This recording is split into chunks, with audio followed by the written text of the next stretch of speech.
Google Wallet live stream. Oh, by the way, did I mention that I love the wallet countdown? I love the colors, the music, the animation. I hope you enjoyed that too. And I can see that a lot of people are already watching us live from Boiling Springs, South Carolina, from Cairo, Egypt, so from Brazil. Yes. So a fellow Brazilian here.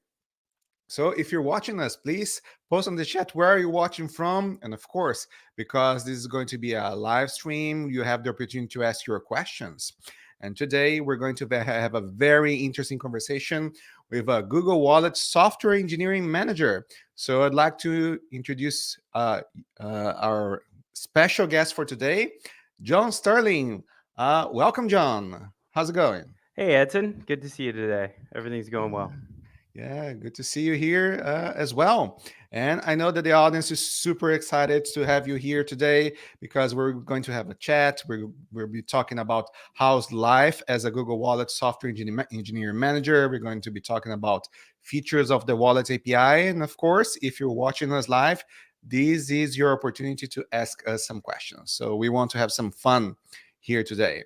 And I can see that we have people also from, yeah, the chat is scrolling. So we have people from India, Delhi, New Jersey, Thailand.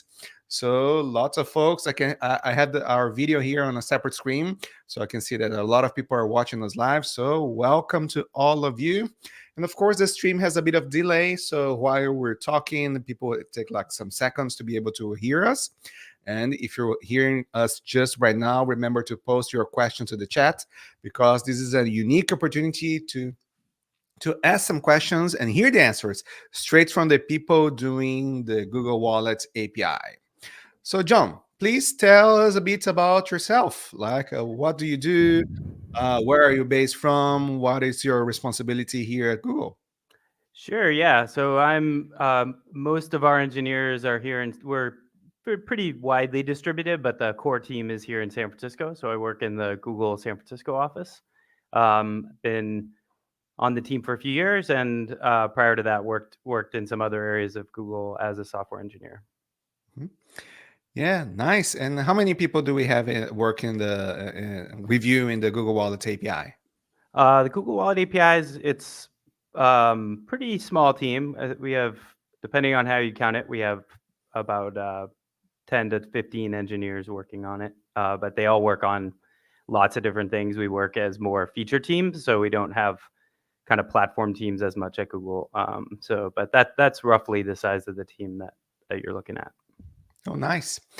And if we could describe what is a typical week of your role as a software engineer manager, what would you describe it?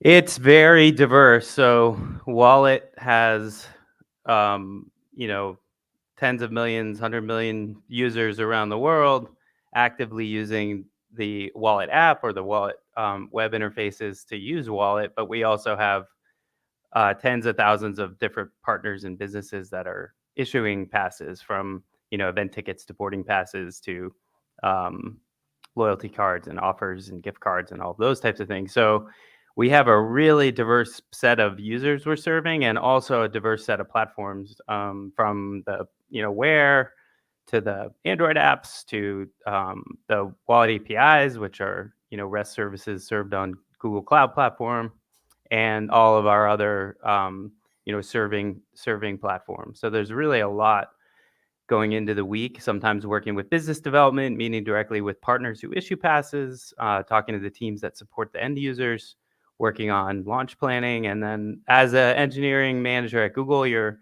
also delivering code. So I participate in the daily rituals around software development, and do code reviews and design reviews and write design docs and all those types of things as well.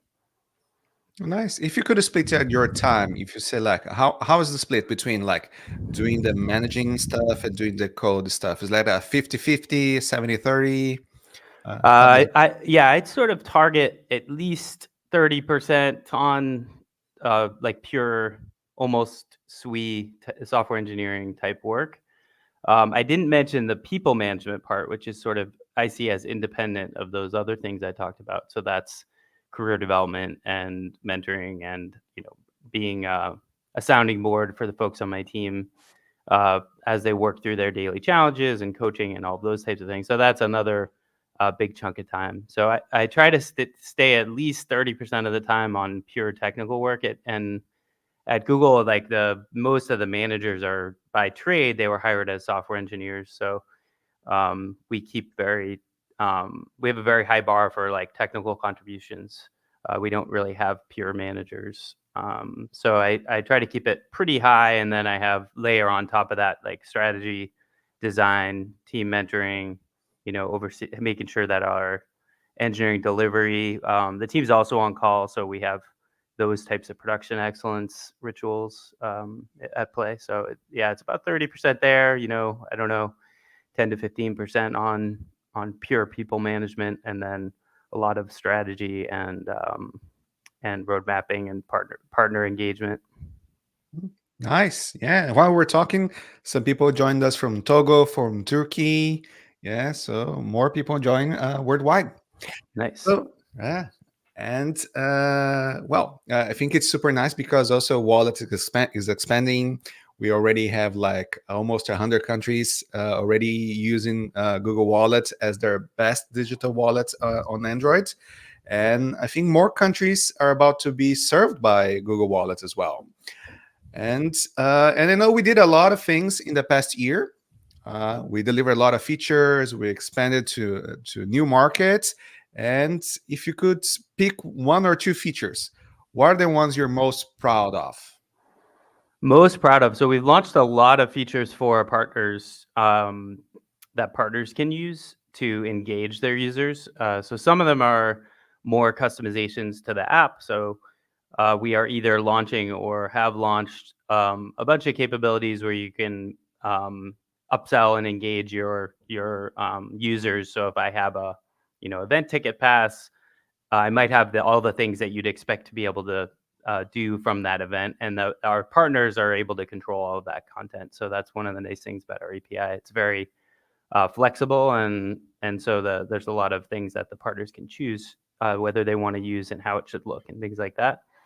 So we've done a bunch of those features. We're really working on, so at Google, all of the different platforms or product suites, like Wallet or Gmail or Calendar are all very separate. So that we don't have we can't really integrate directly those products, but we've been working for a long time to make it to allow users to say, hey, it would be nice if I could, see something on, like, have my loyalty card present in Google Shopping when I'm shopping, or those types of things. So we're working on a lot of cross Google efforts to make things more seamless. And then a lot of the work we've done on the API itself. So that's publishing bindings that make it easier for you to quickly code to the API.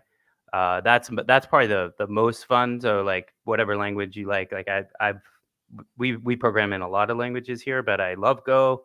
So it's really nice for me when I'm I'm sort of like testing as a card issuer to just a few lines of code I can connect to the Google API, create a pass, and test out some new feature. I'm always testing everything the team's building. I also use the watch a lot. So if I'm traveling, I use the watch to get on the airplane, or I use it every day. I take the train to work. So I like testing the Pixel Watch. Oh, nice. Yeah. It's nice that when you can see your product being used and the reward, and you can be one of the users. Yeah. That's very rewarding. Mm-hmm. And you mentioned like the new client libraries, of course, like providing client libraries to developers, improve the developer experience. And now you have the official Google libraries in the public repos. And John and his team were the ones responsible for providing those libraries to those public repos. So if you watched us in our last live stream, we talked about these new public client libraries. So thank you, John. And if you want to take a look at that, please go to the Google Wallet developer documentation or watch our previous live stream. You'll be impressed with how easy it is for you to integrate with the Google Wallet API if you're using the official client libraries. Okay. Yeah, and that's integrated into all the different package management systems. So in Go, I can just say go get the wallet APIs. you can use, they're in the pip install and all the different things you use, Maven, to put them to automatically sort of pull them into your build system. Yeah, I'm a Java developer. I tried with Maven and Grado. It works beautifully. Yeah. And I think we have, oh, by the way, hi to people from Nigeria. They just joined us, and the questions are coming now. So let's see here the questions that we have. So Pulkit is asking us, how do you manage conflict among team members? For instance, engineers have two different approaches to solve a problem and a solution. How will you pick which one? Yeah, that's a great question.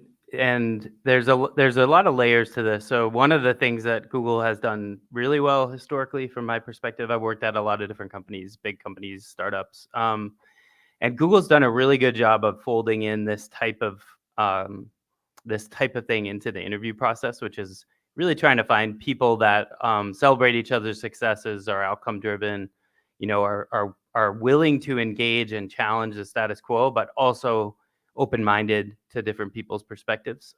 So it really starts with that team culture, and the other part of that we've done a good job of is rewarding people for being good teammates. And a huge part of an individual's success is, how they worked, what do the other people they work with think of them? Have they helped, solve shared goals, or have they been, a challenge? So people are really incented to find common ground, and that comes through between like the hiring process and the rewards system.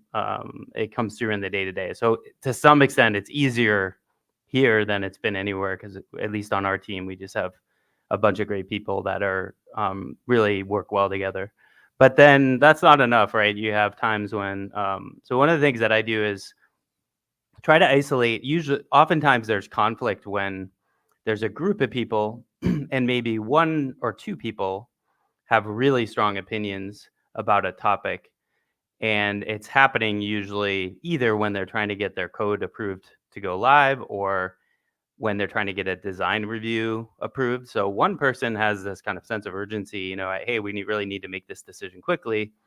And that's where the conflict comes. So we try to, oh, my lights just went off. Sorry, I'm not moving enough. We try to upfront have that dialogue, like where are the areas people feel really strongly about approaches. And a lot of the team doesn't have strong opinions about everything. They might say, I'll do it either way. If we write it down, then I'll follow that because I don't have strong opinions. And that can help. If it's helpful to know what your teammates are passionate about, so that you can, it's a kind moment when you can design it and say, oh, I know that the team feels really strongly that things should work this way. I personally don't really mind either way. So I'm going to go the way where it's going to, help where people feel strongly. So that's like, you get ahead of it really with the team culture, the people, early discussions about architecture, and writing that stuff down. And then when you come to then that minimizes the number of times you have this kind of on the ground conflict. And what I always try to do there is make sure that everyone's having a conversation about the same thing. Sometimes people sort of talk past each other, where one person will say, well, why do we have to do it this way? And the other person will say, why wouldn't you do it this way, for example? Those are subtle differences that they're not really talking about the outcomes. They're more coming at it from different angles. And so there's often not underlying conflict there. It's just that people have different motivations. Mm-hmm.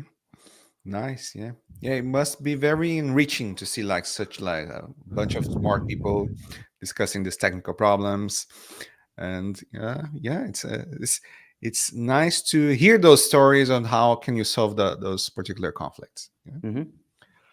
Cool. And let's see, we also have another question here from Mahmoud. And I think we could both answer this one. Like he's asking, is Google Wallets available in the Middle East? If it is, which countries? And I don't know. I don't have like in my mind the list of countries that we have it available. We could, I don't know. We could Google that. Yeah, they are The- published. Yeah, but so if you Google this information, because as we speak, like if you're watching us like a week from now, this information might be outdated already. So what I recommend you to do is to Google like Google Wallets, like available countries. We have a landing page where you'll be able to see all the countries that are currently available, and hopefully very soon we will be able to have Google Wallet supported in all major countries and territories. So this question like will be very our answer actually could be very outdated, so I recommend you to just take a look at that. Okay, and let me see. And here, oh, I have a comment here. So Deepan should say painful watch, like probably the Pixel Watch or any other like Wear OS watch is way too cool. And I agree. It's very nice for you to be able to go in the subway or in the train and just tap and pay. It's interesting. I live here in North Carolina. I don't have this opportunity, but whenever I have the opportunity to go to New York City, for example, and use my Pixel Watch, I always enjoy uh, riding the MTA with this particular feature. So going through the questions again, contactless connoisseur. Oh well, and thank you for joining us again. I've seen you in quite a few of our live streams, so I can see that we have some people that are enjoying our show. So contactless connoisseur is asking us why are features still launched on an Android first basis? Seems like it's more efficient both for Google and your partners if features launched on Android, Fitbit, and Wear OS at the same time. Uh, uh, why does it work like that, John? Yeah, so part of it is that we pretty recently launched the full like the majority of features on Wear, and in order to align with that, we had to make some concessions because it's been around for a very long time. There's a huge suite of features, and we wanted to make sure the user experience was really focused for what could work well on the watch. So the approach for the watch launches were in general, we do what you say, which is when we launch a new feature, it should apply everywhere. It applies to everything. But in the case of the Wear launch, it's sort of a newer thing for us to go there, and we want to make sure that the experience was really good because if you, as you know, on a watch, some things work differently or they don't work well, or you might need some, different approaches to use cases. So we had like discussions, for example, about if you have boarding passes on your phone, you kind of like flip through them, and tap each one. On a watch, we weren't sure what the right user experience was there, so we launched initially where they were not grouped like they might be on a phone, and tested that, and then we came back and if you currently, I just flew with a group, and it works just like the phone, but the UX treatment is different to make it really convenient at when boarding. So I think that's the biggest challenge with Wear, especially, is that the form factor is very different. So we don't with new features. Maybe you have some examples, but with new features, we should be incorporating Wear into all of our functionality. And the times we don't do it is where we're concerned that the form factor is not appropriate or is more challenging, and we want to do some feature testing on Wear specifically before we roll it out, because you don't want everything. You don't want it to be too complicated on the watch. Mm-hmm. No, I think it's nice that you mentioned that because sometimes it's not a technical issue.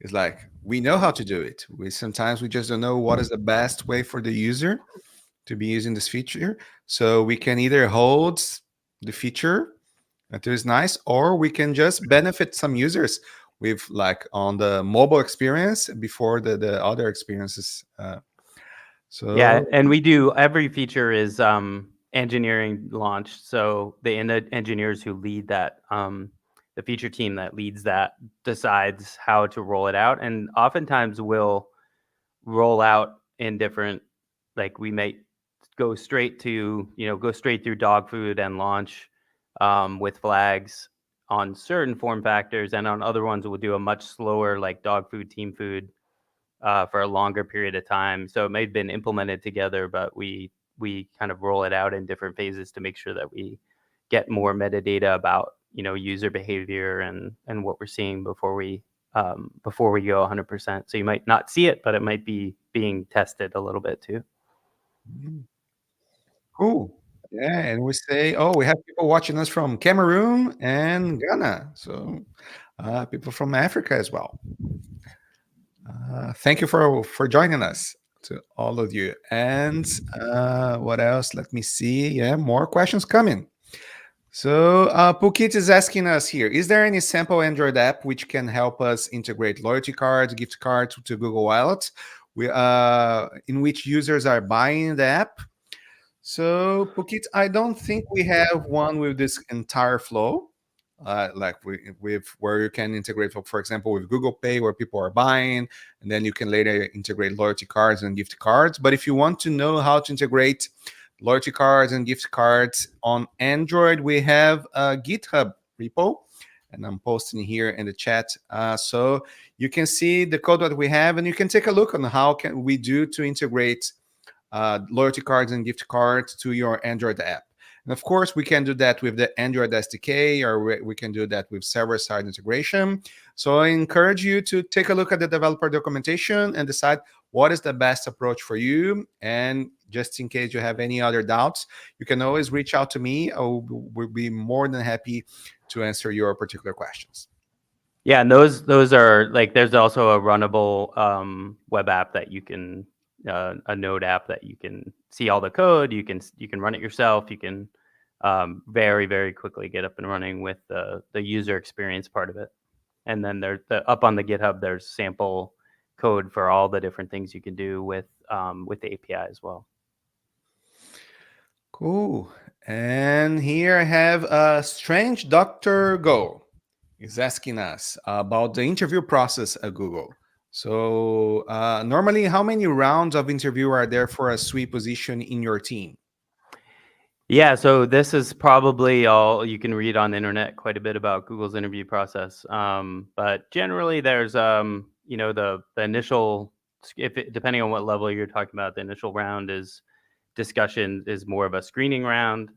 Then we used to do an actual phone interview and in person. They've changed the naming, but it's roughly the same. There's like a second round, which is over a video conference like this, which touches on pretty much all the areas, and you'll have a few interviews in that round. And then if those go pretty well, you go to the full in-person round, which would be a few more interviews, 3 or 4 depending on level. And they touch on all the different areas from what we call GNL. It's like leadership and googliness. If it's a software engineering job, then you're doing a couple coding interviews. And if it's if you're kind of mid-level career or higher, then you do a system design interview. And those are most people interview in general SWE, we call it general software engineering. And so the interviewers are from all over Google. They're not from my team. So you go through a process before you come to the team, and you have to basically clear a centralized hiring committee that doesn't have to do with the team you're going to land on to get into Google in the first place. And then they do team matching, which is kind of the final step. So that's not really an interview, but you usually be able to meet with some teams that are looking at your level once you pass hiring committee. And so it's a few steps for sure, but it depends on your level. If you're a college grad, it's different, or if you're like we have like a machine learning track. We have some specialized tracks that are a little bit different, but they all generally hit the same things. Okay. Yeah, I don't know if it's something that you know the answer for, but are we still are we already doing on-site interviews, or is it still everything remote? I haven't heard the only on-site. There's some on-site interviews at times, but pretty much they're always over video call. Yeah, like I know we still do some college. We go to college hires will go on site on campus sometimes, but for the most part, you're going to do them all over video. And I don't know of any that actually come on site. None of the ones I interview for SWEs, and I'm on the hiring committee, and they're pretty much all remote. Cool.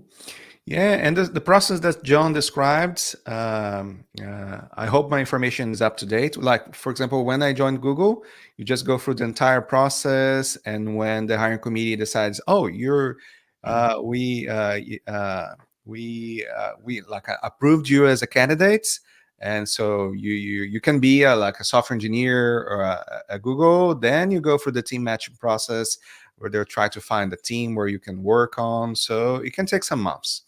So Yeah, they've accelerated some of it. They do the team matching earlier now, but it's very similar. But they start the team matching process overlapping, so it's a little bit faster than it was a few years ago. Yeah. okay, yeah, glad to hear.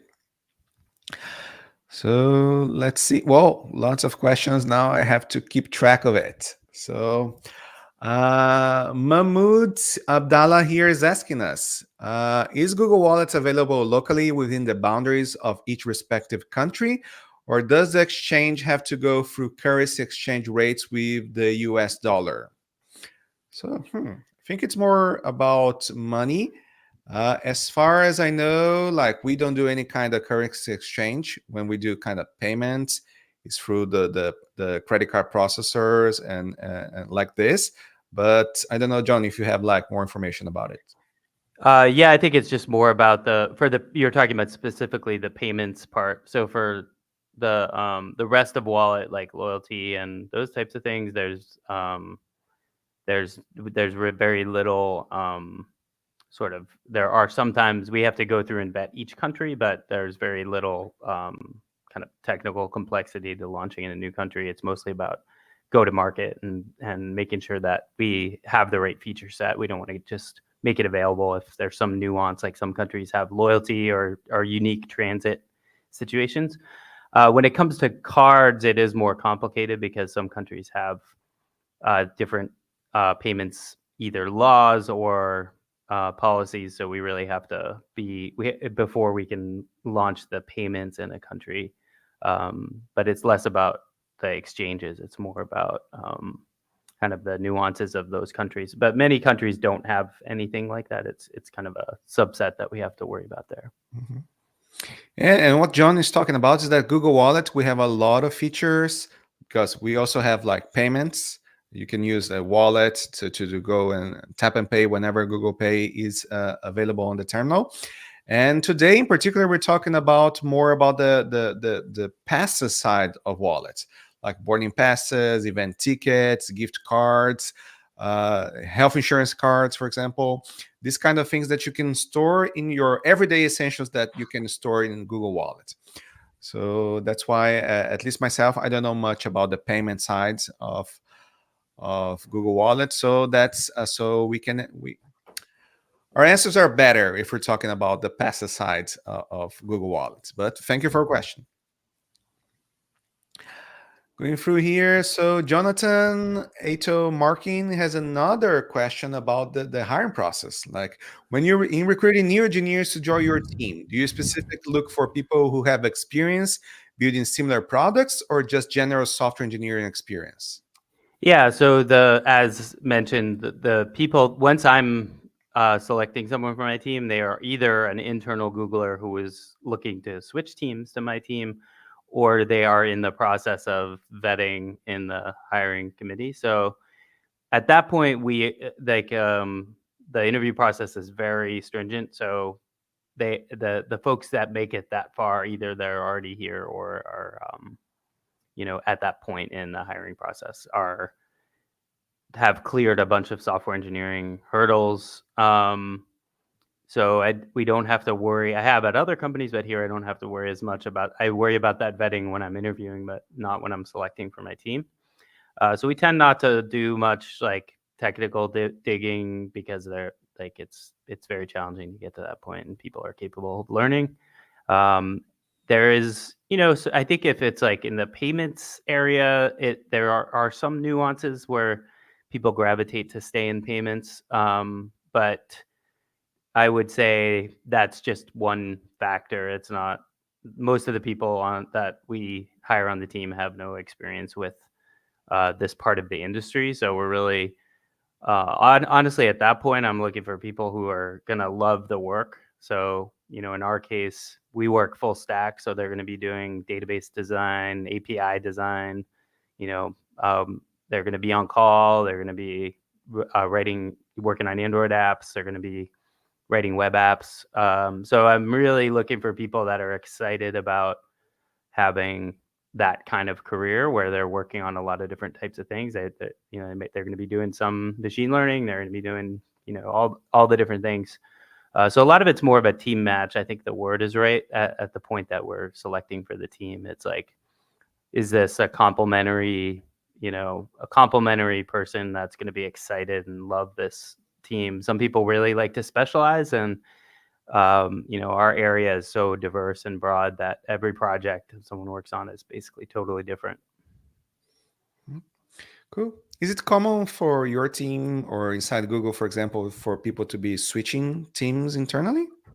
Yeah, it happens. So we have some where it's just like very casual within Wallet. If someone comes to me and said, "Geez, I'm really feeling, like I want to be doing something different," or maybe they're feeling like they've been doing it for too long and want to expand in a new area, then we work with them to navigate that and figure out a good landing place with it within our team.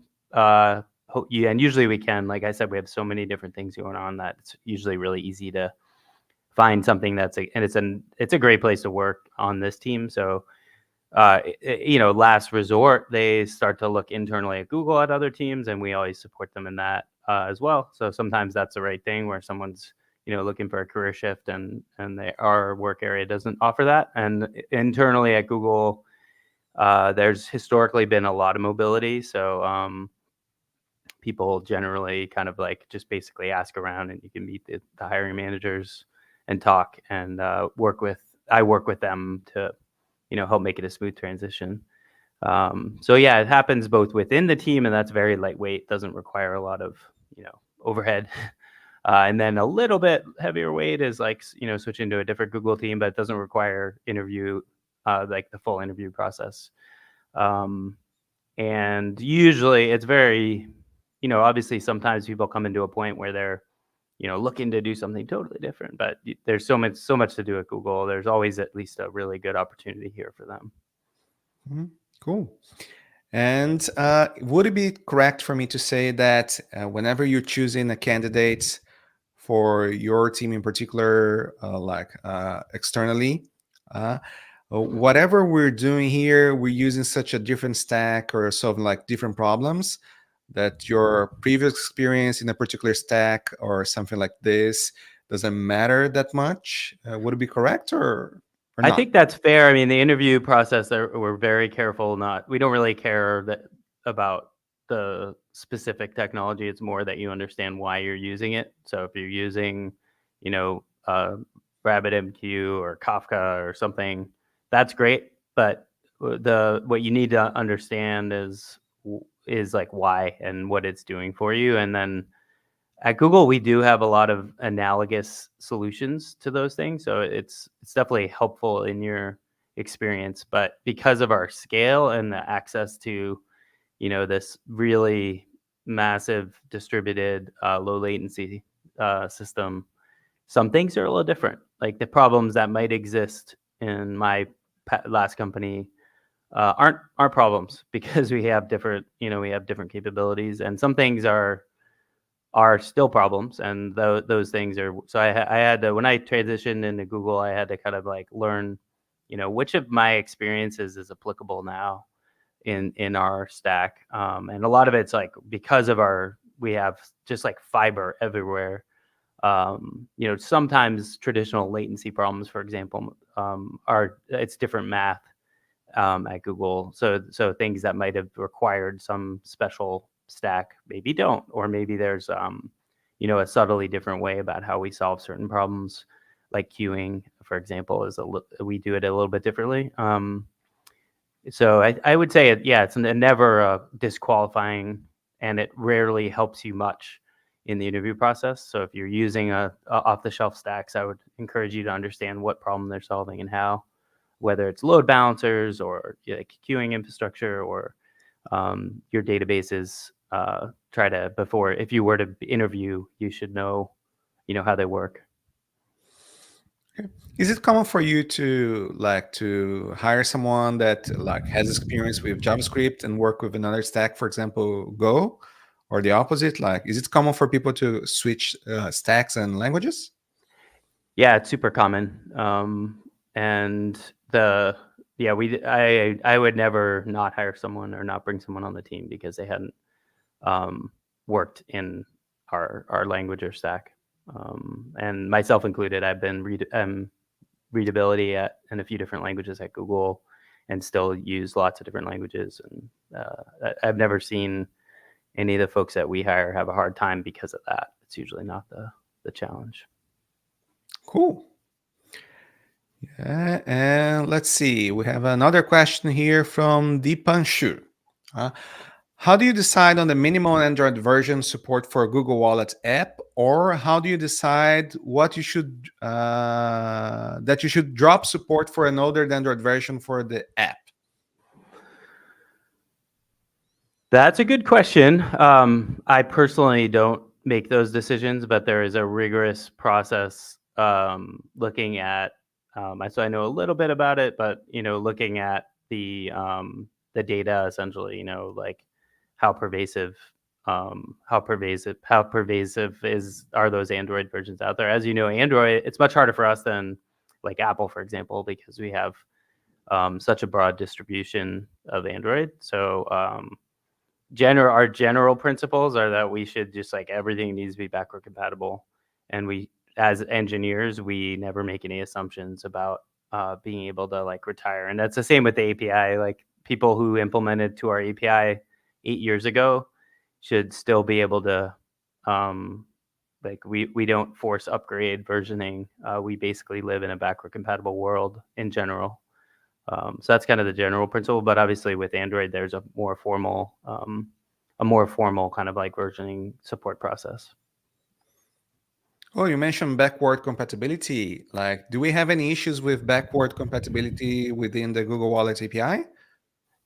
No, the API is, we are very rigorous about, we launch, so our release process is feature launches every day to prod, twice a day actually, at least. And we never are backward breaking, and we can't be, because when you release that fast, you have to be able to run lots of different versions of your stack in prod at the same time. So it's not backward breaking, even in terms of like our internal integrations, like everything. We're super disciplined about that, and have we one of the things about Google that's nice is we have some amazing tooling that makes it easier for us to. So I've worked places where you have to kind of have human review and sometimes and be really careful.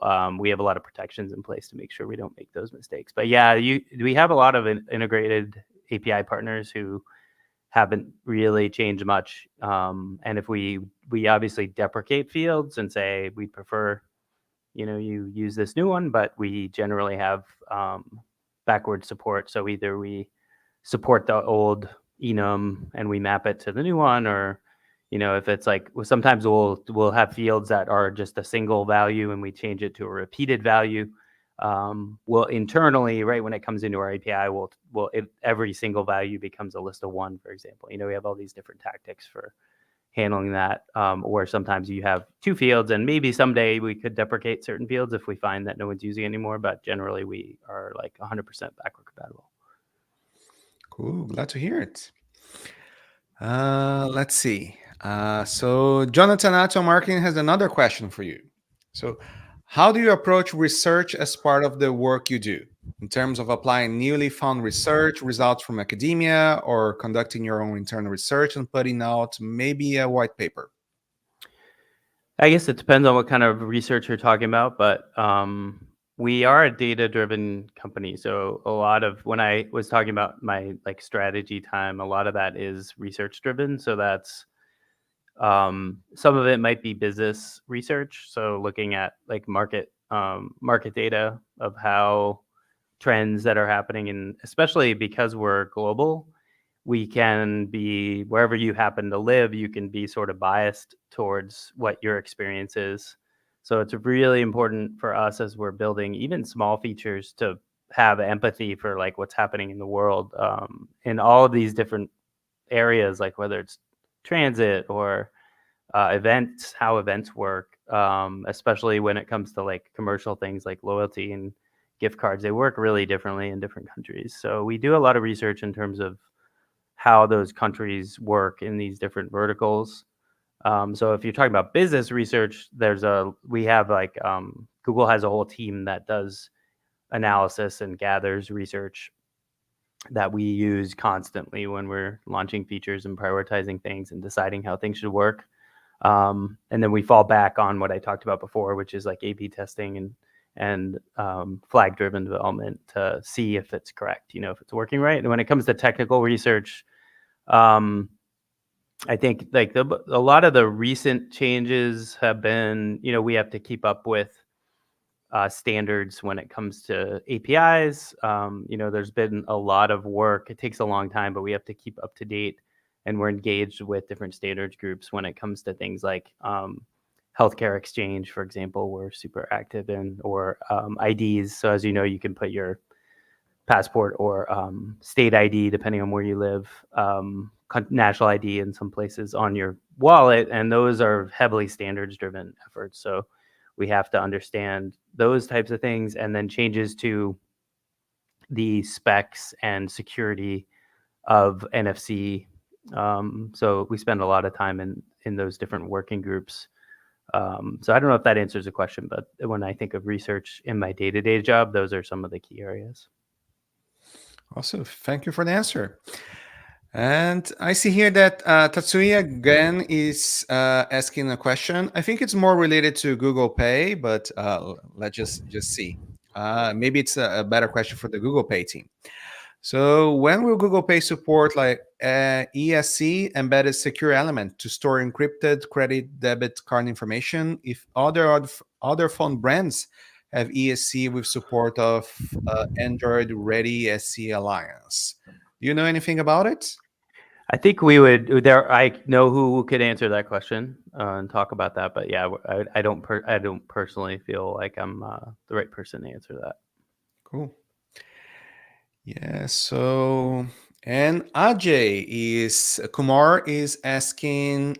Well, I think it's a very common question for, especially for users. Is Google Wallet similar to Google Pay? Because I hear that a lot, or at least what's the difference? And we don't have to give an official answer, but like any comments about it? For me, I think there's been some of it is like I had said we have had some sort of wallet-like thing on Google for a long time, and there have been different shifts based on like how the world thinks about wallets. And one of the challenges was that in some countries and regions, payments is kind of a separate thing, and then you have all of the sort of passes and other pieces. And in some places, people think of it as the same. And I think Google had been experimenting with having different. Oh, my lights keep going out. Google had experiment with doing having them separate, having them together, and I think that's what's caused some of the confusion. And in most of the world, Google Wallet is the mobile wallet.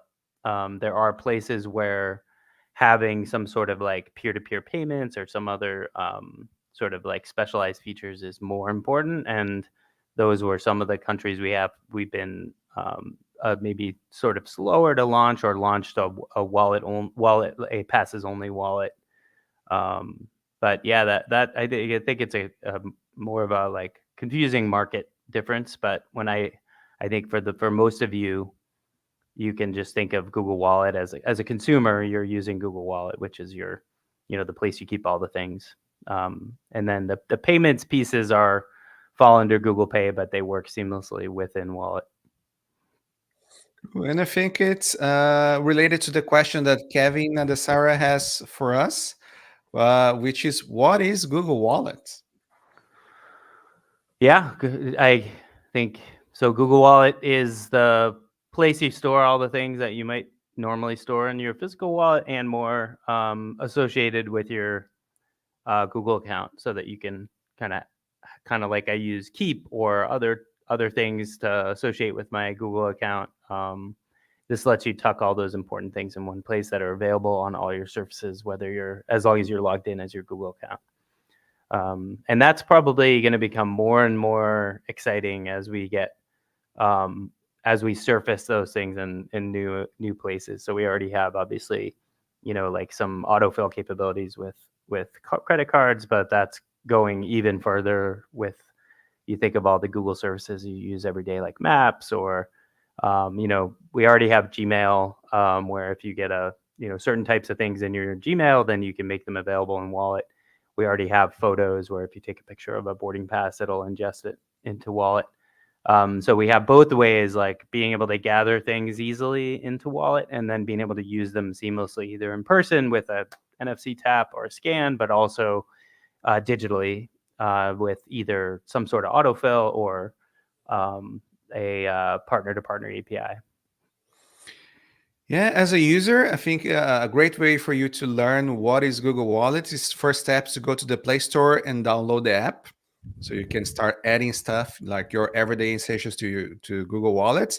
And if you're a developer, it's a great opportunity for you to go to developers.google.com/wallet and learn how to create like things like boarding passes, event tickets, gift cards, loyalty cards, so your users can add them to Google Wallet. So it's a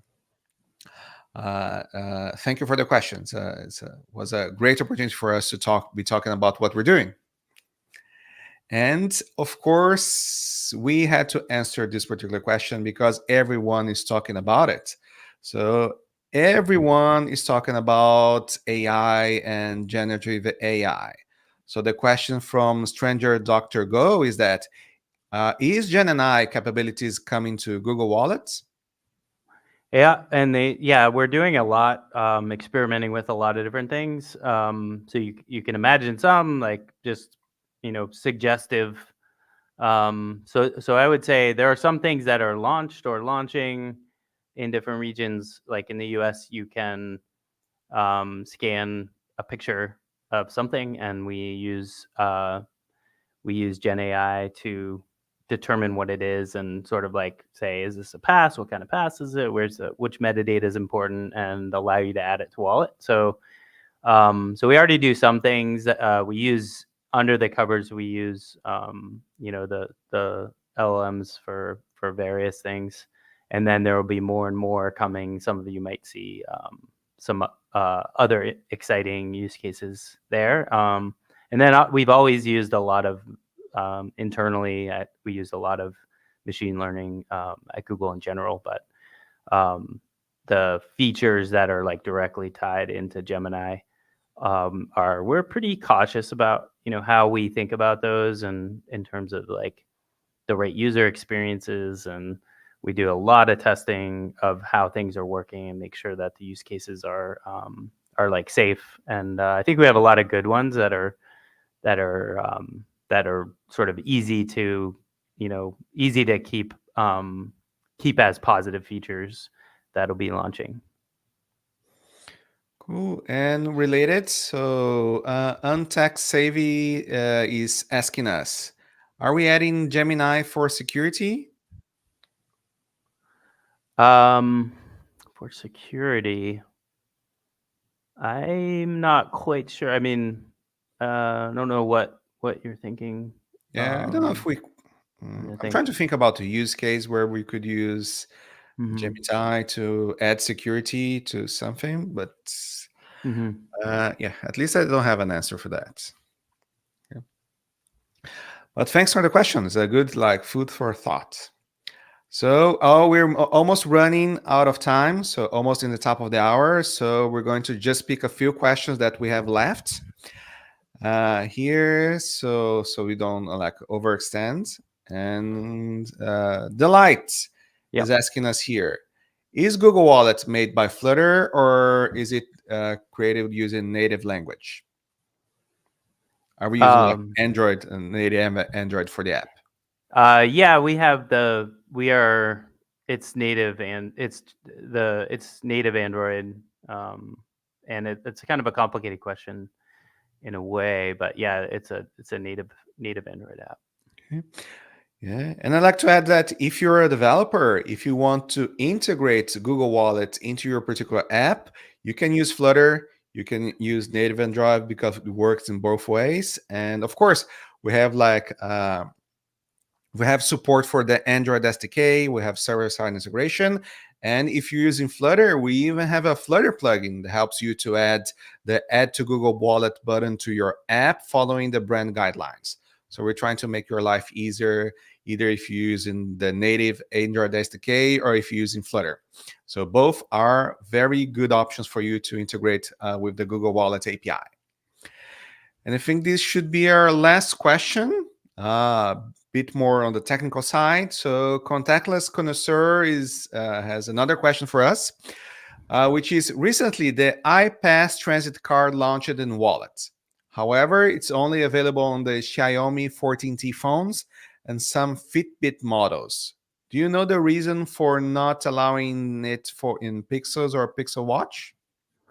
I don't know the reason. That I don't think those are technical. I think there's like business complexity. And like I talked about earlier, there might be in different countries there's kind of different rules about what's allowed to run where. But I don't know. I don't know the background. It might be. I'm guessing it's sort of complicated business wise. Hmm. Yeah, let's see. And I think we have time for one last question. So talking about AI again, I can see that Jonathan Aito Markin is asking, asking us, do you foresee any regulatory restrictions when Gemini is introduced in Google Wallet?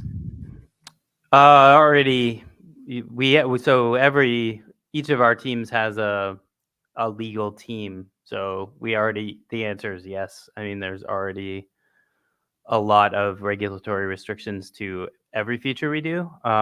We have data residency laws, and we have internally at Google, we have, like I mentioned before, we have data silos. So like infrastructure can't read across different product groups, and then there's all of the European data privacy laws. So everything we do goes through a very deep privacy and legal review.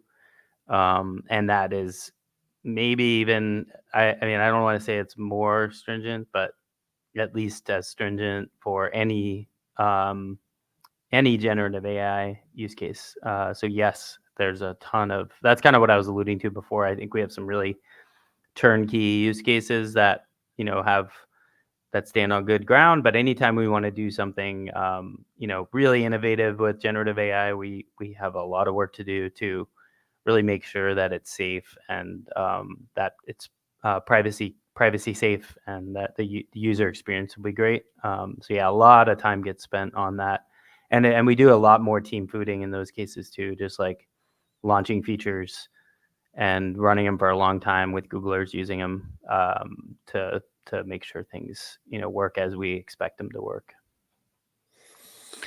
Cool. Yeah, I think that was our last question, at least for this particular live stream. And John, would you like to add some comments before we close this live stream? No, really good questions. It was interesting to hear what everyone's kind of thinking about. So thanks for having me. Yeah, I really enjoyed our conversation. I really enjoyed the interaction that we had with the audience, like lots of questions, interesting comments, people watching us from all over the world, like multiple different continents. I think it's nice. And I know that much more people will be watching us like after in the recording. So we'll have like many more views from many other countries that weren't able to watch us live, especially because of time zone issues. Unfortunately, for those of you that are watching us in the recording, you don't have the opportunity to ask the questions. But I hope that the questions that we answered today were able to to answer some of your doubts. And of course, I hope again that if you're not interested yet, that you are super excited about Google Wallet, and especially as a developer, you're super excited about integrating with the Google Wallet API. You can always go to developers.google.com/wallet because John and his team, they're doing a great job creating new features and making Google Wallets more exciting every single day. Thank you for watching us, and I hope to see you soon in our next Google Wallet live stream. Thank you, John. Thank you, and hope to see you soon.